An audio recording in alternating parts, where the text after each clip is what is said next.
Come on in, Bolt Gang. This Chargers offseason might be showing a whole lot more than random little moves. Today we're talking about protection for Justin Herbert, a possible major replacement in the pass rush, competition in the return game, and another strong name for the interior offensive line.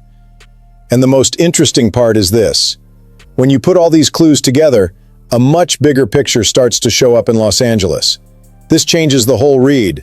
The Chargers may not be done making moves, and every decision from here on out could push this roster to another level. If you ride with the Chargers every single day, subscribe right now, smash that like button, and turn on notifications. Chargers fans, pay attention to this because this Chase Bassis visit does not feel like some little pre-draft footnote. According to Mike Garafolo, the Chargers are bringing in the Texas A&M guard for a visit ahead of the 2026 draft. And when you really slow it down and look at this move, the message starts to get loud. Los Angeles knows protecting Justin Herbert is not a luxury. It is survival. It is the heartbeat of everything this team wants to become. You can talk all day about offensive explosions, creative play design, highlight throws, and a new level for this attack. But if your franchise quarterback keeps getting hit up the middle, the whole thing can collapse like a house of cards. And what makes this name so interesting? First, the pass protection resume. Bassis gave up only 1 sack in his final season. That alone should put Chargers fans on full alert because we are talking about an interior lineman who could step in and help exactly where this team needs stability the most. Second, he is not just some heavy guard who wins with contact. There is real functional athleticism in his game. He can pull, climb to the second level, and move in a system that asks linemen to be active, not stuck in cement. That matters a lot if this offense really wants to play faster, open up the playbook, and keep Herbert in cleaner pockets so he can carve defenses apart. Now let's separate fact from interpretation. Fact: the Chargers already addressed the position with Cole Strange, Kayode Awosika, and the re-signing of Trevor Penning. Strange is viewed as the likely starter at right guard. Interpretation: that does not close the door on another investment. If anything, it blows that door wide open. Because when a team shores up one side and still keeps staring hard at another guard, the message might be simple. They are not trying to patch the wall. They are trying to build a fortress. And if Bassis is truly in play around pick 22, or maybe in a trade-back scenario, then we are talking about a player with a real path to competing for that left guard job as a rookie. My Chargers read with no filter? If the Bolts spend a premium pick here, some people are going to complain that it is not flashy enough. But serious teams are built like this. You protect your quarterback. You strengthen the foundation. You stop gambling with the health of your entire season. That sends a loud message. Now I want to hear from Bolt Gang. Would you spend pick 22 on Chase Bassis, or would you try to trade back? Drop it in the comments, hit that like button, and tell me if this is the kind of move that takes the Chargers to another level or not. Some moves hit even harder once you understand the full context, and losing Odafe Oweh falls right into that category. He left the Chargers and landed a 4-year, $100 million deal with the Washington Commanders after becoming one of the spark plugs that helped breathe life into that defense in 2025. Jesse Minter needed pressure. He needed juice. He needed a front that could actually hunt quarterbacks, and Oweh helped flip that script. But now the bill came due. Even after Joe Ortiz saved money in other spots, including pivoting to a cheaper option at center with Tyler Biadasz, Oweh's price tag blasted right past the Chargers' range. And now we get to the question that changes how we look at this defense. Who is going to be this team's third edge rusher? Because one thing needs to be crystal clear. Khalil Mack is back, yes. Tuli Tuipolotu is still one of the most exciting young pieces on this defense, yes. But pass rush depth is not some side note for a team that wants to keep attacking quarterbacks and dictating games. And that is where the name Jadeveon Clowney starts to make real sense. No, Clowney does not bring the same burst as a younger Oweh. Let's not sell a fantasy here. But what he can bring is something this roster still needs badly. Size, experience, instincts, and physical presence. Plus the ability to cash in on snaps while offensive lines are busy worrying about Mack and Tuli. That is the core of this whole conversation. Nobody is asking for a new star to come in and steal the spotlight from Mack or Tuipolotu. What the Chargers need is a short-term veteran, team-friendly, cost-controlled, still dangerous, still useful, still capable of landing a punch when the opening is there. And Clowney fits that profile almost perfectly. He still showed recent production with an 8.5 sack season in Dallas, and he would be walking into a defensive structure that still carries a lot of the same DNA, now with Chris O'Leary taking over and trying to keep that attacking identity alive. Now here comes the responsible speculation. Does Clowney solve the long-term future of the edge position? No. The draft still matters. Edge still remains a real structural need for this team, especially when you start looking past this late career phase of Mac's timeline. But on a short, affordable deal, Clowney could be exactly the bridge piece that keeps this defense from taking a step backward in 2026. This could change a lot in Los Angeles. So here's what I want from you. If you want daily Chargers coverage with no fluff and no fake drama, subscribe to the channel and jump into the comments right now. Bolt meter time. Does Jadeveon Clowney on a cheap one-year deal solve this problem? Or would you go after somebody else to replace Owe? Now pay attention, because this is the kind of move a lot of people brush off, but it could end up carrying real weight once the season starts.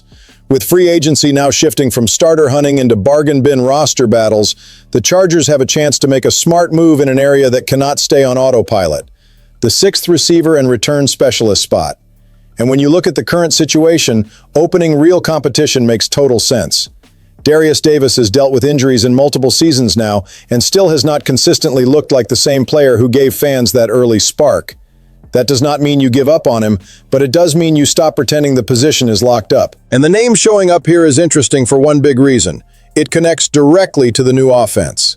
D. Eskridge, a former second-round pick, never lived up to the expectations attached to where he was drafted. That part is true. Plenty of people already thought he was taken too early, and the disappointment in Seattle hung over his name like a cloud. But there is a big difference between failing to justify a high draft slot and not being useful in a specific role. And this is where the Chargers need to be sharp. Eskridge still has legit speed. That 4.4 in the 40 has always told the story. There is real burst there, and after Seattle moved on, he ended up in Miami, where Mike McDaniel valued exactly this kind of player. A speed weapon who can be used in space, in motion, in return situations, and in quick hit designs that stress defenses. That matters a lot now because McDaniel is with the Chargers as offensive coordinator.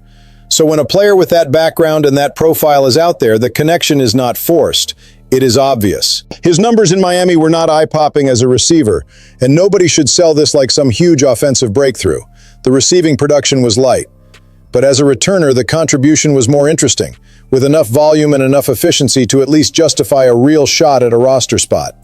And for this stage of the roster, that is exactly what the Chargers should be chasing: real competition, low cost, and a chance to uncover a hidden spark. This is not a superstar headline, this is roster reading. Smart teams find value in moves like this. My take: if the Chargers bring in Eskridge, it will not be to save the offense. It will be to raise the level of competition and force everyone in that room to earn their place. And on a good team, that matters. Now I want to hear from Bolt Gang. Would you give D. Eskridge that shot, or do you think the Chargers need a completely different kind of player for return duties and receiver depth? Drop it below, hit the like button, and sum up this news in one word. And here is another signal that reinforces everything we may be seeing from this Chargers offseason. This team might be seriously committed to fixing the offensive line once and for all. The next name on the board is Pregnon, projected by Field Yates as a later second-round pick and potentially one of the biggest value grabs in that range. And if that is how things break, the Chargers could land a major fit without reaching early and forcing the issue. The strongest part of this story is not just the player's talent, it is the context. When you hear that Pregnon could be there at pick 55 and still be considered one of the better guards in the country, the first reaction is obvious. That could be a draft steal. And for a team like the Chargers, which has to balance urgency with smart team building, that kind of value can change everything. Because we are not talking about a player who sits and waits for 2 years. We are talking about someone who could have a real chance to get on the field early. That matters in a huge way. Some prospects need a long runway before they are ready for NFL football. Others step in fast because the roster has a natural opening and the transition feels smoother. With Pregnon, the fit with the Chargers stands out for exactly that reason. There is a path to meaningful snaps early. There is a clear need to stabilize the interior offensive line, and there is real urgency to stop treating protection like some secondary issue. If Los Angeles walks out of this draft with a guard who can compete right away, the message to Chargers fans would be thunder loud. They finally understand the assignment. Now let's stay fair with the information. What we have here is draft projection, not a confirmed decision. Nobody can sit here today and tell you Pregnon will be the pick. But when you combine the Chase Basante's visit, the obvious need for better protection, and now another guard being linked as high value in the second round, the interpretation gets stronger. This may be more than coincidence. This may be philosophy. And if it is philosophy, I like the direction. Because before you ask for fireworks, big plays, and a breakout season, you need to build the stage that everything else stands on. My no-filter Chargers read is simple. If the Bolts come out of this draft with a serious interior offensive line addition, some people are going to view those moves one by one. I am not. I am going to see it as a plan to free Justin Herbert and give this offense a whole new identity. That sends a powerful signal in Los Angeles. Now I want to hear from Bolt Gang.